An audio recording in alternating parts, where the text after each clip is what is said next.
Good morning. Ada Jet Noise. Thanks for joining me. Yesterday, I'm sorry, Ada Jet Noise Rumble. Catch me on Rumble, Facebook, Parler, YouTube. Please hit like, subscribe. You know, bite back, leave comments, what have you. Give me a thumbs up, what have you. Thanks for the people that have. Thanks for tuning in, and thanks for finding me remotely interesting enough to at least to listen to. Because I don't have to be right. I'm just interested in starting the conversation. Yesterday, I came across a clip of the one-on-one interview. I believe it's with CBS of Russian President Vladimir Putin. He said something that really rattled me, and it sent me down a rabbit hole. And I don't know if you saw the article on Revolver News. Tucker Carlson had talked about it yesterday.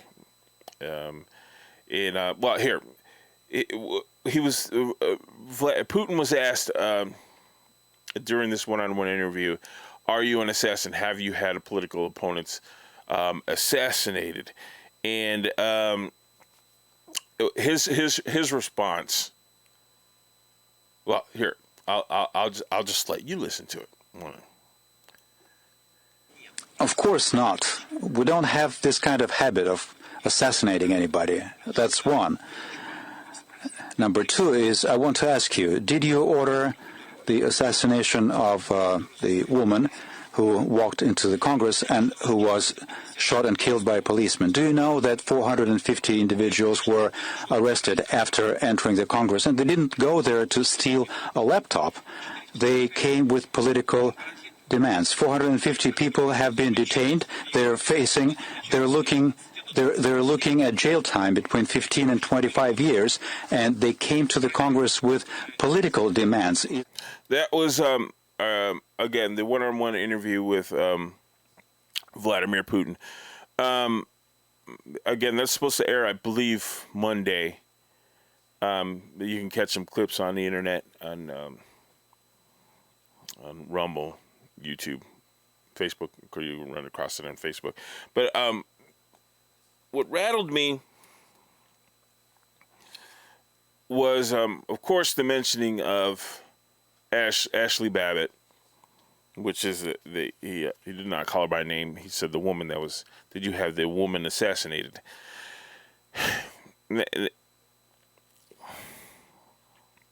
Assassinated is a very clever term for him,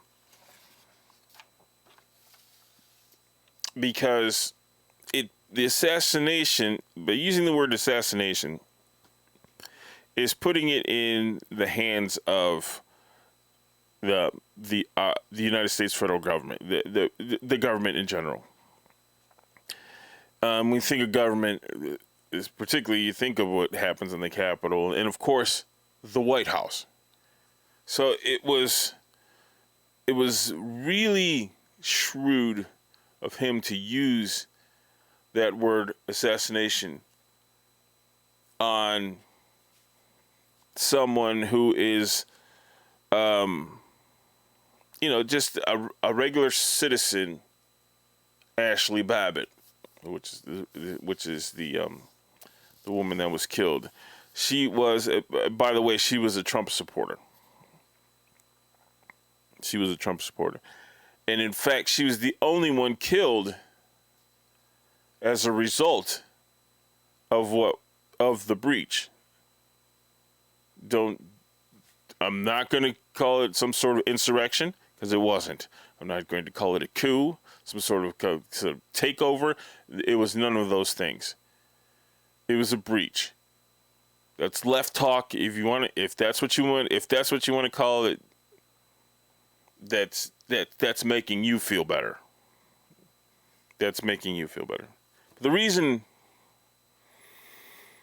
that shook me, the mentioning of Ashley Babbitt and calling it an assassination, particularly during that breach, when people were they had demands. They wanted to be heard. And the breach itself of the building was unnecessary. It was, dare I say, the wrong thing to do. Because indeed, I'll get back on track here. Breaking windows, busting down doors, popping through barriers, taking a laptop, knocking over a few chairs, is nothing like what happened in Atlanta, in Georgia, in Cleveland, in LA, in Minnesota, in Milwaukee. All right, livelihoods are gone because of that.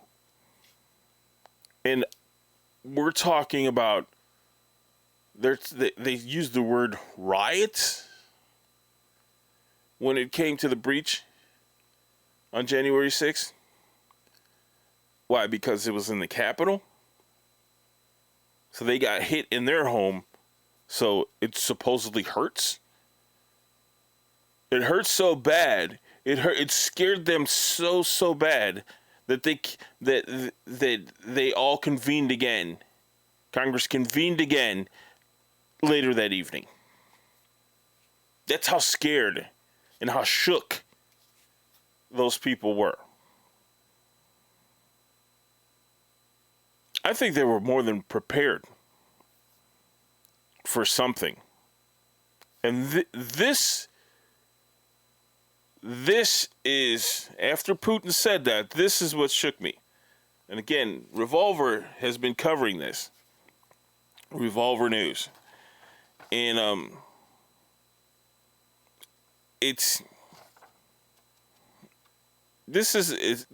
all documented. It has to be. It can't not be documented because it's actual. This is all a federal investigation. A federal investigation that was going on before January 6th. Let me read this for you. Now, there's first, let me kind of get you up to date here. There's 3 groups. Call them right-wing groups. We'll call them that. The Oath Keepers, the 3%ers, you may or may not have heard of them. They're probably I say them second because they're in this group. They're probably the second most popular. But the Proud Boys I'm sure you've heard of. There's 3 groups: Oath Keepers, 3%ers, Proud Boys. Now, let me read this. In a 95-page report, a product of roughly 5 months, the 95-page report is a product of roughly 5 months of a joint probe by the Senate Homeland Security and Rules Committee found significant breakdowns ranging from federal intelligence agencies failing to warn of a potential for violence to a lack of planning and preparation by the U.S. Capitol Police and law enforcement leadership. There was no overall operational or staffing plan for that fateful day. A total failure of leadership, according to the committees. Now, here is where it gets good. Remember, Oath Keepers, Proud Boys, and 3%ers. It turns out that the federal government, FBI, Army counterintelligence, or similar agencies, had undercover agents or confidential informants embedded in any of the groups involved in the 1-6 federal in 1-6. They call it 1-6 now. I call it the January 6th breach. Federal intelligence agencies failing to warn of a potential for violence looks like less like an innocent mistake and more like something sinister. There was never a moment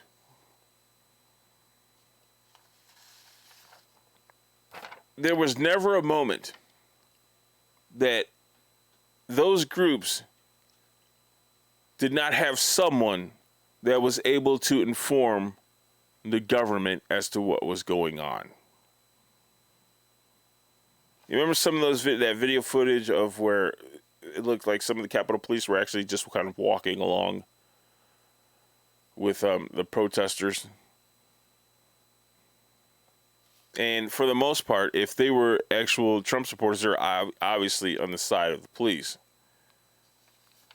So it wouldn't take much to convince the police that, hey, look, look, we're not here for you, man. We're not here. This would be a Trump supporter talking to a police officer. We're not here for you, man. We're here because we don't like what's going on. So that's why we're here. So even if they infiltrated it, the police did not necessarily have to fight back, and most did not. It wasn't a whole lot. The worst case, of course, is the Ashley Babbitt case, where she was killed for hardly any reason. But neither here nor there. That's a whole nother argument. But what makes this ugly is that what Putin said is what he did just threw that back.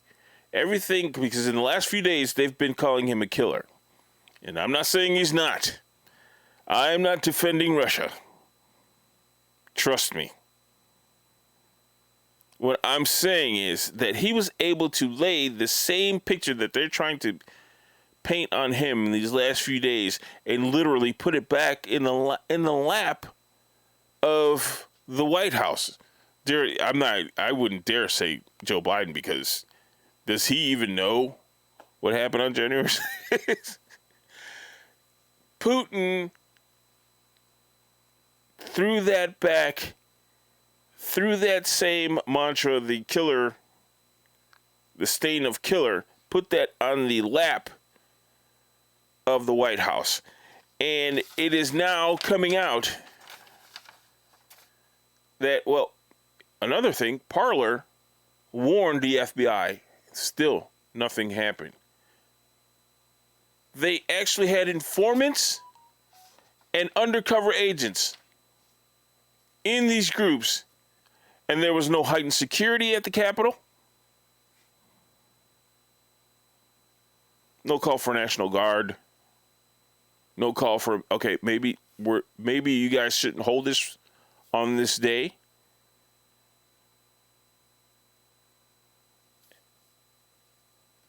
It looks as if the FBI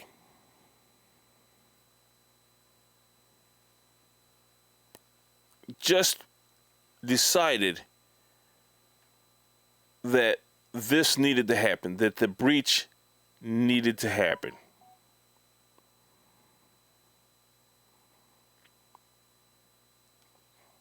Let's go over the cases why that we feel that might happen.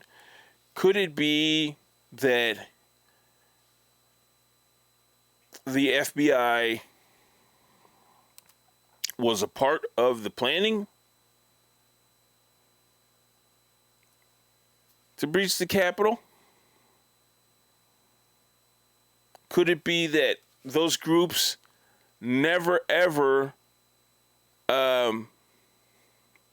before January 6th, never had a plan to breach the Capitol? So therefore, there was nothing for the FBI to inform, to forward any information. And would that mean that it wasn't necessarily the Proud Boys, Oath Keepers, or 3%ers that did it, but they were foolish enough to follow someone else on that date? Did someone else plan outside of those groups or outside of any Trump supporters? Did someone else plan to bust through those doors, break those windows, and those particular groups, the Trump supporters, foolishly followed. Could it be that? Therefore, maybe the FBI, maybe they were following the wrong people at that point. Could it be that not only did the FBI wanted it, but they wanted it because it painted a bad picture of a Trump supporter or those specific groups, and they needed it to paint the bad picture because no congresswoman, senator, or what have you, that none of them sustained any sort of real trauma, or unless of course you're Ocasio-Cortez, because then if you sneeze in Minnesota, she will, she'll feel it in New York. They were all incredibly safe, and the plan for them to all be in one building seemed pretty premeditated. I'm sure they've got plans in place already. That's an argument here nor there. But the FBI, the Army counterintelligence, were involved, always involved with these groups, therefore involved with the planning of the breach of January 6th. Where does that put us now? Now, I've always wanted to trust the FBI. There's always good people in the FBI, but the history shows us no, that it shouldn't. I've always had a childhood dream that the FBI was worth holding their feet to the fire. And once again, they go ahead and they shoot that down. So if the FBI, if we had people undercover in those groups, what Putin said is incredibly fair. And I've always said we're going to find out that it's going to get a lot worse before it gets better. The FBI, indeed,